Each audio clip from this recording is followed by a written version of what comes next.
আমি শুধু সকল নেতাকর্মীকে এটাই বলবো যে যারা আপনার মা বাবার গায়ে হাত তুলেছে বা অত্যাচার নির্যাতন করেছে, যার জন্য মাকে হারাতে হলো, বাবাকে হারাতে হলো, এদের কিন্তু ক্ষমা নাই। তাদের কথা মনে রাখতে হবে, এই অত্যাচারীদের কথা। এই অত্যাচারীদের উপযুক্ত বিচার ইনশাল্লাহ আমরা করবো, আইনের শাসন আমরা প্রতিষ্ঠা করব। 21 আগস্ট গ্রেনেড হামলা থেকে শুরু করে বারবার বেঁচে গেছি, এবারও সেই অবস্থা।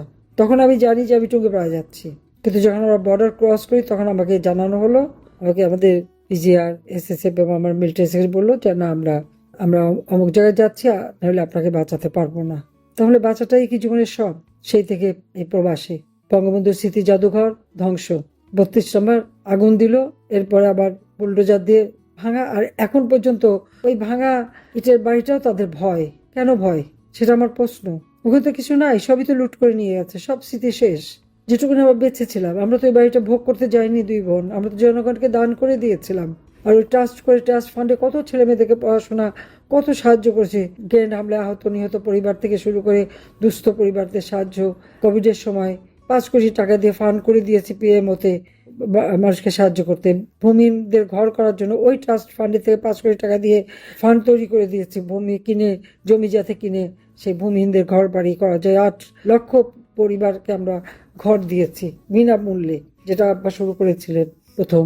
তো অপরাধটা কি করলাম, সেটাই তো প্রশ্ন।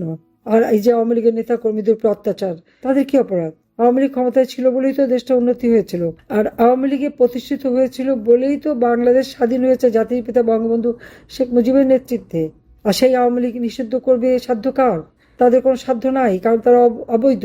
জিয়াউর রহমান থেকে শুরু করে সবই তো অবৈধ ক্ষমতা দখলকারী। এই যে বিশ্ব বাটপার ইউনূস, সেটাও তো অবৈধভাবে ক্ষমতা দখলকারী। 2026 সাল 12 ফেব্রুয়ারি নির্বাচন হলো, সেটা তো প্রহসনের নির্বাচন। আওয়ামী লীগকে বাদ দিয়ে, অর্থাৎ 53% উপরে ভোটারকে বাদ দিয়ে ইলেকশন, তো এখানে বৈধতা কোথায়? ঠিক 12 ফেব্রুয়ারির সেই সান্ধ্যকালীন ভোটে নির্বাচিত হয়ে যে ক্ষমতা এসছে, যে তারেক, সে তারেকও তো সেই গ্রেনেড হামলার আসামি, অর্থ পাচার করার আসামি, দুর্নীতির জন্য সাজাপ্রাপ্ত আসামি, 10 টাকা অস্ত্র চোরা কারবারির আসামি। আর ইনুস ছিল লেবারদের অর্থ আত্মসাৎকারী সাজাপ্রাপ্ত আসামি। আসামিদের রাজত্ব শুরু হয়ে গেছে বাংলাদেশে আজকে, যে জন্য মামলা হামলা এগুলিই চলছে, আর মানুষের ভাগ্য পরিবর্তন নাই। হাজার হাজার শিশু মারা যাচ্ছে টিকার অভাবে, মানুষ খেতে পায় না। লক্ষ লক্ষ শ্রমিক বেকার, দিনমজুর রিক্সাওয়ালা, তারা মাথার ঘাম পায়ে ফেলে একবার খাবার জোটাতে পারে না।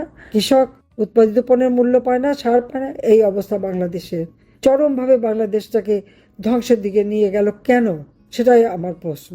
তবে যখন বেঁচে আছি ইনশাল্লাহ ফিরে আসব, এবং আবার এই বাংলাদেশের মানুষ যাতে হেসে খেলে সুন্দরভাবে বাঁচতে পারে সেটুকু আমি করব।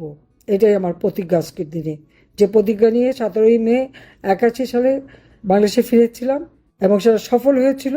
সেই সাফল্যকে যারা নষ্ট করেছে শাস্তি তাদের পেতেই হবে। আর আবার বাংলাদেশের মানুষ উন্নত জীবন পাবে, সাফল্য পাবে, এটাই আমার প্রতিজ্ঞা। কারণ হারাবার তো কিছু নেই। বাপ মা ভাই বোন সবারই হচ্ছে, যে 32 সময় স্মৃতিটুকু সেটাও গেছে। আমার স্বামীর একটা বাড়ি ছিল, সেটাও ভেঙে দিয়ে লুটপাট করে নিয়ে গেছে। কাজে হারাবার আর কি আছে?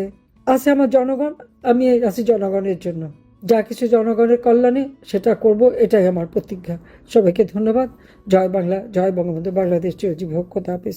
কিন্তু প্রশ্নগুলো এখানেই শেষ নয়। এই দেশ, এই রাজনীতি, এটা আমাদের সবার। আপনি, আমি, আমরা সবাই মিলে গড়ে তুলব সচেতনতার একটা মঞ্চ। আপনার ভাবনা, আপনার চিন্তা এবং আপনার মতামত আমাদের দরকার। তাই কমেন্টে লিখে জানান এই মুহূর্তে আপনি কি ভাবছেন এবং আপনি কোন দিকে তাকাচ্ছেন। রিপাবলিক অ্যান্ড পলিটিক্স কেবল খবর বা বক্তব্যের জায়গা নয়, এটা একটা ভিন্ন মতের প্ল্যাটফর্ম। এখানে প্রশ্ন করার সাহস আছে, সত্যের পেছনে ছুটে চলার স্পর্ধা আছে। চ্যানেলটি ভালো লাগলে অবশ্যই সাবস্ক্রাইব করে পাশে থাকুন, কারণ একটা ক্লিকেই হতে পারে হাজারো অন্ধকার ভেদ করে আলো খোঁজা শুরু। ফিরছি পরের পর্বে আরও খোলামেলা বিশ্লেষণ নিয়ে। সে পর্যন্ত সবাই ভালো থাকুন, সুস্থ থাকুন। আল্লাহ হাফেজ।